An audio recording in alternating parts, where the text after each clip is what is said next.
दोस्तों, एक समय था जब औरत मां नहीं बन पाती थी तो उसे कई तरह की तोहमतों का सामना करना पड़ता था। लेकिन आज विज्ञान ने इतनी ज्यादा तरक्की कर ली है कि वो औरत उन तोहमतों के जंजाल से बाहर आ चुकी है। ये जंजाल क्या है और वो किस तरह इन तोहमतों के जंजाल से बाहर आई, वो क्या चमत्कार है, इसके बारे में मैं नहीं बता सकती। इसके बारे में आपको बताएंगे डॉक्टर सुमिता सोफत, जो कि बांझपन के विशेषज्ञ हैं और इस समय हमारे रूबरू हमारे स्टूडियो में बैठे हैं। डॉक्टर सोफत, बहुत बहुत स्वागत हमारे प्रोग्राम में आपका। सबसे पहले तो मैं ये जानना चाहूंगी कि अक्सर हम सुनते हैं कि बांझपन ये एक नाम है जो अक्सर हमें सुनने में आता है। मैं ये जानना चाहती हूँ कि ये है क्या, बांझपन है क्या? देखा गया है जब एक विवाहित जोड़े को 1 साल से ज्यादा हो जाए आपसी संभोग करते हुए और उसको संतान सुख की प्राप्ति ना हो तो उसको बांझपन की समस्या कहते हैं और उसे डॉक्टरी सलाह और मशवरा जरूर ले लेना चाहिए।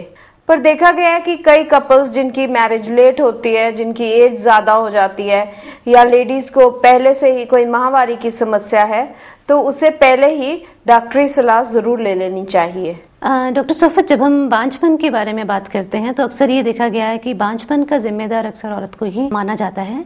क्या इसके लिए औरत ही जिम्मेवार है या मर्द को भी दोषित माना जा सकता है इसके लिए? बांझपन की समस्या के लिए दोनों औरत और आदमी जिम्मेवार है।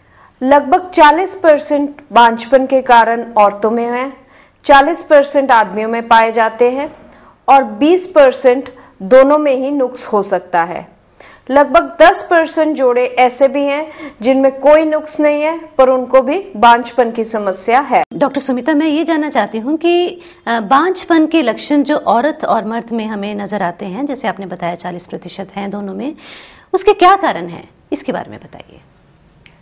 आदमियों में बांझपन की समस्या का प्रमुख कारण है शुक्राणुओं की कमी होना, जिसको हम ओलिगोस्पर्मिया कहते हैं, या शुक्राणु बिल्कुल ही ना होना जिसको हम एजोस्पर्मिया कहते हैं, या शुक्राणुओं की मात्रा भी कम होती है और शुक्राणु डेड हो जाते हैं जिसको हम ओलिगोएस्थेनोस्पर्मिया कहते हैं।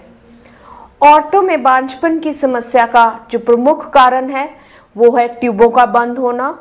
जब ट्यूबें बंद हो जाती हैं तो एग और स्पर्म का मिलन नहीं हो सकता और प्रेगनेंसी नहीं हो सकती। दूसरा प्रमुख कारण है अंडे की समस्या। या तो लेडी के एग्स जो हैं वो बनते नहीं, या अंडेदानियां फेल हो जाती हैं जिसको हम प्रीमेच्योर फेलियर कहते हैं, या फिर अंडेदानियों में रसौलियां बन जाती हैं जो कि खून की भी हो सकती हैं और पानी की भी हो सकती हैं और अंडा नहीं बनने देती। तीसरा प्रमुख कारण है बच्चेदानी की समस्या, जिसमें बच्चेदानी का साइज छोटा हो सकता है, बच्चेदानी की जो तय है वह कमजोर हो सकती है, या फिर बच्चेदानी में रसौलियां आ जाती हैं जिसको हम फाइब्रॉइड्स कहते हैं। डॉक्टर सुमिता, मर्दों में जो शुक्राणु की कमी पाई जाती है उसके क्या क्या टेस्ट हैं और उसके क्या क्या ट्रीटमेंट है, इसके बारे में बताइए। आदमियों में जब शुक्राणु की समस्या आती है, जैसे शुक्राणु नहीं होते या कम मात्रा में होते हैं, तो सबसे पहले हम आदमी का एक डिटेल्ड सीमन एनालिसिस करते हैं। इसमें सीमन का स्पर्म काउंट देखा जाता है, मॉर्फोलॉजी देखी जाती है, कीटाणुओं के बारे में देखा जाता है कि वो कितनी देर लाइव रह सकते हैं। उसके बाद अगर सीमन में प्रॉब्लम आए, इन्फेक्शन आए, तो हम स्पर्म फंक्शन टेस्ट भी कर सकते हैं। फिर देखा जाता है कि अगर ये आदमी में कीटाणु कम है या नहीं बन रहे तो क्यों नहीं बन रहे। उसके लिए देखा जाता है कि बिल्कुल ही अंदर से नहीं बन रहे, कि ब्लॉक है गोलियों में जिसके कारण कीटाणु अंदर तो बन रहे हैं पर बाहर नहीं आ रहे। इसमें हम एक आदमी के डिटेल्ड हार्मोन टेस्ट करते हैं, टेस्टिकुलर स्कैन होता है, यानी कि गोलियों की स्कैनिंग की जाती है, ब्लड फ्लो देखा जाता है, टेस्टिस का साइज देखा जाता है और देखा जाता है कि कोई वेरिकोसील तो नहीं।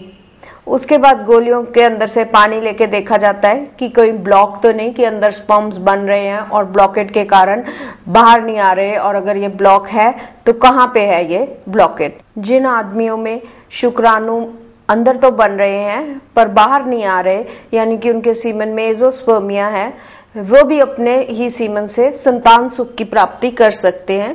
इसके लिए एक स्पेशल विधि आती है जिसको हम इक्सी विधि कहते हैं। ये उन पेशेंट्स के लिए यूज की जाती है जिसमें हमने इक्सी करनी है, जिनमें स्पर्म्स नहीं है। इसमें एक एग और एक स्पर्म का मिलन माइक्रोस्कोप के अंडर किया जाता है और 48 से 72 घंटे बाद जो भ्रूण बन जाता है वो फिर लेडी के अंदर रखा जाता है। और डॉक्टर सुफत, दूसरी तरफ अगर हम औरतों में जो ट्यूब्स उनकी बंद होती हैं, उसके लिए क्या क्या टेस्ट होते हैं, उसका क्या ट्रीटमेंट है, इसके बारे में जानना चाहेंगे। औरतों में जब एक लेडी की ट्यूब्स बंद होती हैं तो ये जो ट्यूब्स बंद हो सकती है, इनका प्रमुख कारण है नलोक्यू ट्यूबरक्लोसिस, जिसको हम पेल्विक ट्यूबरक्लोसिस कहते हैं, या फिर लेडी को क्रॉनिक इन्फेक्शन रहती है जिसको हम पेल्विक इन्फ्लेमेटरी डिजीज कहते हैं, उनके कारण भी ट्यूबें बंद हो सकती है। और जो सेक्सुअली ट्रांसमिटेड डिजीजेस हैं जैसे कि इन्फेक्शंस जो होती है, उनके कारण भी ट्यूबें बंद हो सकती है। और इसकी जांच करने के लिए हमें कैसे पता लगेगा कि एक लेडी की ट्यूब्स बंद है कि खुली हैं, उसके लिए 3 तरह के टेस्ट हो सकते हैं। जो पहला टेस्ट है जिसको हम HSG कहते हैं, हिस्टेरोसाल्पिंगोग्राफी, जो कि एक्सरे के जरिए हम देखते हैं कि ट्यूबें खुली हैं, बंद है, कि ट्यूबों में पानी तो नहीं पड़ा हुआ या पस तो नहीं पड़ी हुई। दूसरा जो तरीका है वो हम अल्ट्रासाउंड के जरिए कर सकते हैं, जिसको हम सोनोसाल्पिंगोग्राफी कहते हैं। और तीसरा जो तरीका है उसमें हम लेडी के पेट में दूरबीन डाल के देख सकते हैं कि उसकी ट्यूबें खुली हैं कि बंद है। जब हम देख लेते हैं कि एक लेडी की ट्यूब्स बंद है, हमें पता लग गया कि ट्यूब्स बंद है, तो जो प्रेगनेंसी है वो नहीं हो सकती, क्योंकि एग और स्पर्म का मिलन तो ट्यूब में ही होता है। तो हमारे पास 2 तरीके रह जाते हैं, या हम लेडी की ट्यूब्स खोलें या फिर हम टेस्ट ट्यूब बेबी करें। तो सबसे पहले मैं आपको बताऊंगी कि टेस्ट ट्यूब बेबी क्या होता है। अब टेस्ट ट्यूब बेबी में हम एक लेडी के एग्स जो हैं वो बनाते हैं। उसके लिए एक लेडी को हार्मोनल इंजेक्शंस दिए जाते हैं, जो कि मेंसेस के दूसरे दिन से शुरू कर दिए जाते हैं। इसमें जब लेडीज के एग्स मैच्योर हो जाते हैं तो अल्ट्रासाउंड के जरिए, मशीन के जरिए ये एग्स जो है हम ट्यूब में बाहर निकाल लेते हैं। और जो एग और स्पर्म का मिलन है वो एक ट्यूब में होता है। जैसे कि एक लेडी की ट्यूब्स बंद है तो वो ट्यूब लेडी की ट्यूब के अंदर नहीं हो सकता, वो टेस्ट ट्यूब में किया जाता है, जिसको हम परखनली शिशु कहते हैं। और 48 से 72 घंटे के बाद जो भ्रूण बन जाता है वो हम फिर लेडी के यूट्रस में रखते हैं। अगर एक लेडी की जो ट्यूब्स है वो कॉर्नुअल ब्लॉक है, मींस बिगनिंग में ही ब्लॉक है और उसकी ट्यूब्स में पानी नहीं भरा हुआ या हाइड्रोसाल्पिंग्स नहीं है, तो हम बिना किसी चीरफाड़ के, बिना टांके के हिस्टेरोस्कोपिक ट्यूबल कैनुलेशन द्वारा भी ट्यूबें खोल सकते हैं। डॉक्टर सुमिता, अगर एक औरत की माहवारी बंद हो गई है और वो औलाद का सुख प्राप्त करना चाहती है, तो क्या ये संभव है, ऐसा हो सकता है? ऐसा बिल्कुल संभव है। जिस औरत की माहवारी बंद हो गई हो, किसी भी कारण के लिए बंद हो गई हो माहवारी, जैसे कि उसको प्रीमेच्योर ओवेरियन फेलियर है, उसकी उम्र तो ठीक है पर उसको मेंसेस आने बंद हो गए, या किसी लेडी को बचपन से ही पीरियड्स नहीं आए जिसको हम प्राइमरी एमेनोरिया कहते हैं, या जिस लेडी के एज ज्यादा हो गई है उसके पीरियड्स वैसे ही बंद हो गए हैं, वे भी संतान सुख प्राप्त कर सकते हैं। इसके लिए एक स्पेशल बैंक आता है जिसको हम एग बैंक या भ्रूण बैंक भी कहते हैं, जिसमें फ्रोजन एग्स एवं भ्रूण रखे जाते हैं, जिसके कारण जिसको हम यूट्रस में इम्प्लांट कर देते हैं तो प्रेगनेंसी हो सकती है। इस विधि द्वारा जो लेडी के कभी पीरियड्स नहीं आए या पीरियड्स बंद हो गए हैं, या जिनकी बच्चेदानी छोटी है या बच्चेदानी की जो तय है कमजोर है, या किसी लेडी को कैंसर हो गया है और उसके रेडिएशन के कारण अंडेदानियां फेल हो गई हैं, वो भी संतान सुख की प्राप्ति कर सकती है। डॉक्टर सुमिता, दूसरी तरफ ये देखा गया कि बहुत सी औरतें ऐसी हैं जिन्हें माहवारी तो आती है लेकिन उनके एग्स नहीं बनते, उसका क्या कारण है, क्या ट्रीटमेंट है उसका?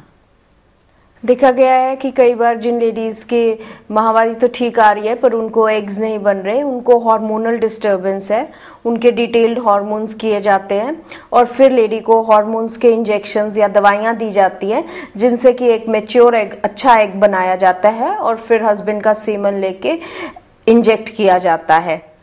कई बार देखा गया कि कई लेडीज बहुत ओवरवेट होती हैं, ओबीज होती हैं, उनके शरीर पे बाल ज्यादा होते हैं, जिसको हम पॉलीसिस्टिक ओवेरियन डिजीज कहते हैं, जिसमें लेडी की अंडेदानियों में छोटी छोटी सिस्ट बन जाती हैं जो कि एक मेल हार्मोन प्रोड्यूस करती हैं और एग नहीं बनने देती।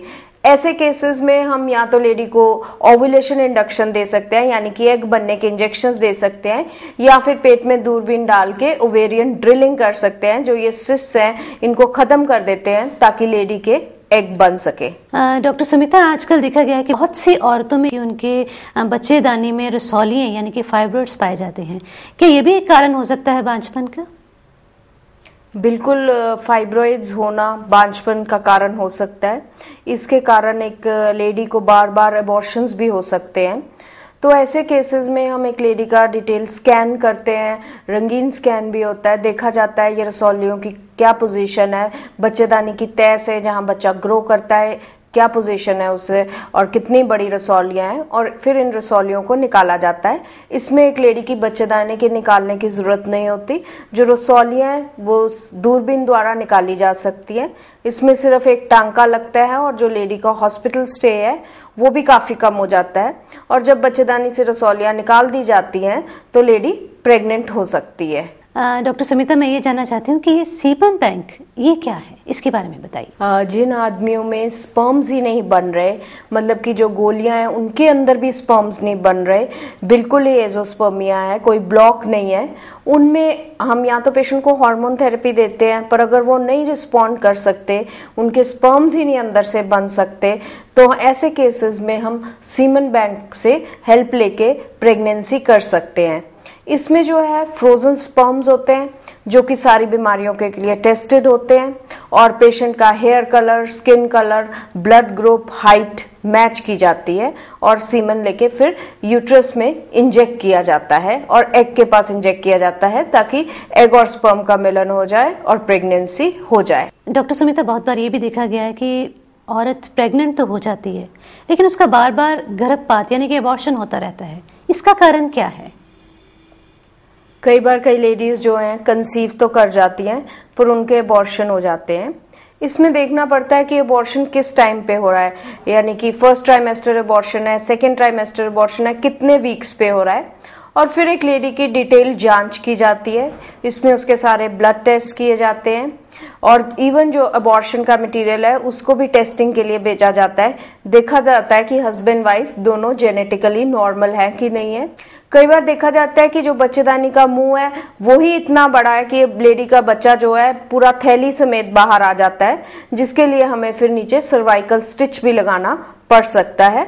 अगर ये सारी चीजों का हल हो जाता है तो लेडी की जो प्रेगनेंसी है वो फुल टर्म पूरे 9 मंथ्स तक जाती है और हेल्दी बेबी भी डिलीवर हो सकता है। तो डॉक्टर, कई बार ऐसा भी होता है कि एक औरत माँ तो बन जाती है लेकिन माँ बनने के बाद उसे बहुत ज्यादा माहवारी होती है, बहुत ज्यादा ब्लीडिंग होती है, इसका क्या कारण है? जब एक लेडी की फैमिली कंप्लीट हो जाती